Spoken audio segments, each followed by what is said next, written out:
Good morning, praise the lord, శుభోదయం, అనుదిన ఆహారం అనే ఈ ఆధ్యాత్మికమైన కార్యక్రమానికి సుస్వాగతం. మనుషుడు రొట్టె వలన కాదు, దేవుని నోట నుండి వచ్చు ప్రతి మాట వలన జీవించును. ఈరోజు దేవుని యొక్క వాక్య ఆత్మీయ ఆహారము కీర్తనల గ్రంథము 35వ అధ్యాయము 4వ వచనంలోని మొదటి భాగము. నా ప్రాణము తీయగోరు వారికి సిగ్గును అవమానమును కలుగునుగాక. మేలు చేయువారు లేరు, ఒక్కరునూ లేరు. ఎందుకంటే మనుషుల అందరిలో స్వార్థం పెరిగిపోతున్న రోజులివి. అందువలన ప్రతి ఒక్కరూ నేను బాగుంటే చాలు, మా కుటుంబం బాగుంటే చాలు అనే స్వభావం వలన ఎదుటి వ్యక్తిని దోచుకుంటున్నారు. మోసం చేయుటకు ప్రాణాలు తీయటానికి వెనుకాడరు. ఏమి చేయటానికైనా ఏది చేయటానికైనా వీరు సిద్ధమే. అబషలోము తండ్రి అయిన దావీదు రాజు, దేవునిచే అభిషేకించబడిన దేవుని సేవకుడు. అబషలోము దావీదు జ్యేష్ఠపుత్రుడు మరియు దావీదుకి ముద్దుల కుమారుడు. అంటే అబషలోము అంటే దావీదుకి చాలా ఇష్టం. అయితే దావీదు యొక్క రాజు పదవిపై వ్యామోహాన్ని పెంచుకొని స్వార్థపరుడై తన తండ్రి అయిన దేవుని సేవకుడైన దావీదునే చంపుటకు పూనుకొన్నాడు స్వార్థపరుడైన అబషలోము. ముద్దుల కొడుకు శత్రువుగా మారిపోయాడు. ఇది ఎంత భయంకరమైన పరిస్థితి! చివరకు అబషలోము సంపాదించింది హీనమైన మరణము.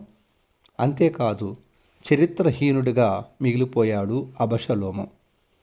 నీవు ఇతరులపై పగ పెంచుకొని నీ నోటి మాటలతో దూషిస్తూ ద్వేషించి వారి ప్రాణము కోల్పోవుటకును వారి కన్నీళ్లకు నీవు కారణం కావటం వలన నీవు సంపాదించేది ఏముంది? చివరికి అబషలోము సంపాదించుకున్న మరణం తప్ప. నీకు తెలుసు నీ హృదయములో నీవు ఎవరిని ద్వేషిస్తున్నావో. మంచిది కాదు. ఎంత మాత్రము అలాగు ద్వేషించుట మంచిది కాదు. నీకు అవమానం సిగ్గు కలుగుట తప్ప మరేమీ లేదు. ప్రభువు చెంత ఉండిన వారికి సిగ్గుపడే పరిస్థితి కానీ అవమానం కలిగే పరిస్థితి కానీ రాదు. ఒకవేళ ప్రభువు మన విశ్వాసమును పరీక్షించు సమయములలో వచ్చినను ఆ తదుపరి మనలని ఎంతో హెచ్చించి మనలని అవమానపరిచిన వారి ముందు సిగ్గుపడిన చోటే ఆయన మనల్ని ఘనపరిచి తన నామాన్ని మహింపరుచుకుంటాడు. మనం భయపడాల్సిన అవసరం ఎంత మాత్రమూ లేదు. యేసుక్రీస్తు ప్రభువును పొడిచి నలిపి అవమానపరిచి సిగ్గుపరిచి అపహసించి చంపారు. ఆయన ప్రాణమును తీశారు.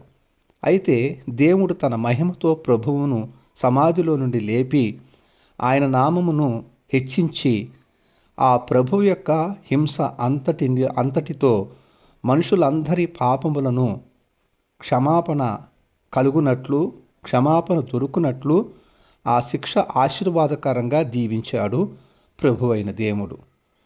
ఆయన యందున్న వారికి ఏ శిక్షా విధి లేకుండా చేయటం ద్వారా ఆయన యందు మనమందరము నిత్య జీవం పొందినట్లు కృప పొంది ఉన్నాము. దేవుని సంకల్పాలు మనం ఎరిగినప్పుడు ఆ ప్రతి శ్రమ, కష్టము, అవమానపు నిందలు అనేక మందికి ఆశీర్వాదకరంగా మార్చునని ఎరగబడిన వారమై శ్రమలలో సిగ్గుపరచిన అవమానపరిచే మన ప్రతి పరిస్థితులలో ఆయనను మాత్రమే మహిమపరచుదముగాక. యోబు శ్రమలు, అవమానపు పరిస్థితులలో నుండి తన జీవితాన్ని దేవుడు నడిపించినందున తన జీవిత చరిత్ర ద్వారా మనం ఎన్నో దైవ సంకల్ప ఉద్దేశాలని తెలుసుకోగలుగుతున్నాం. యోబు యొక్క శ్రమల జీవిత పాఠాల ద్వారా క్రీస్తు సంఘం దేవునిలో బలపడటం లేదా? అంతే. నీ ప్రాణాన్ని తీసే పరిస్థితులు క్రైస్తవ చరిత్రలో పాఠాలుగా దేవుడు దీవిస్తాడు, స్థాపిస్తాడు. నిన్ను దీవించబోతున్నాడు. ప్రభువు యొక్క వాగ్దానం ఇదే. ఈ దినాన ప్రార్థన. ప్రేమ స్వరూపమైనటువంటి మహాకనికరం కలిగిన మా పరలోకపు తండ్రి, నీకు స్తోత్రాలు. దేవా, మాకున్న శ్రమలు, కష్టాలు, బాధలు, నిందలు, అవమానాలు ఇవన్నీ ప్రభువా నాయన మాకే కాదు అనేకులకి ఆశీర్వాదకరంగా మీరు చేయబోతున్నారని సాక్షాత్తుగా మీ లేఖనముల ద్వారా మాకు బయలుపరిచిన మీ సంగతులను బట్టి మిమ్మల్ని స్తుతిస్తూ ఉంటున్నాం. మీ వాక్యం విని ప్రార్థనలో ఏకీభవిస్తున్న ప్రతి బిడ్డను మీరు దీవించి ఆశీర్వదించండి. ఇట్టి పరిస్థితి కొండగా వెళుతుండగా నీ ఆదరణ, ధైర్యమును అనుగ్రహించి దేవా మేలు కొరకేనని, కీడు కొరకు ఎంత మాత్రము కాదని ధైర్య పొందిన వాళ్ళై ఈ దినమంతా మీ హస్తాలకు అప్పగించుకుంటుండగా మీ కృపను మాకు అనుగ్రహించండి. ఏ కీడు మా కంటకుండా, ఏ పాపములోనూ మేము పడకుండగా స్వామి మీరు మమ్మల్ని కాపాడండి. ఈ దినము మాకు కావలసినటువంటివన్నీ మీరు అనుగ్రహించే నమ్మకమైనటువంటి నడిపింపు ఇచ్చేటటువంటి వాడవై ఉన్నందుకే స్తోత్రాలు. సమస్త మహిమ నీ నామమునికి చెల్లిస్తూ ఈ ప్రార్థన మీ ప్రియకుమారుడును మా రక్షకుడైన యేసుక్రీస్తు అత్యున్నతమైన నామములో ప్రార్థించి పొందుకొని ఉన్నాం పరమ తండ్రి. ఆమెన్. తండ్రి, కుమార, పరిశుద్ధాత్మ త్రియేక దేవుని అన్యోన్య సహవాసము సదాకాలం మనకు తోడయుండి నడిపించునుగాక. ఆమెన్. Thank you. ప్రభు పాద సేవలో పాస్టర్ ఉమా జాషువా.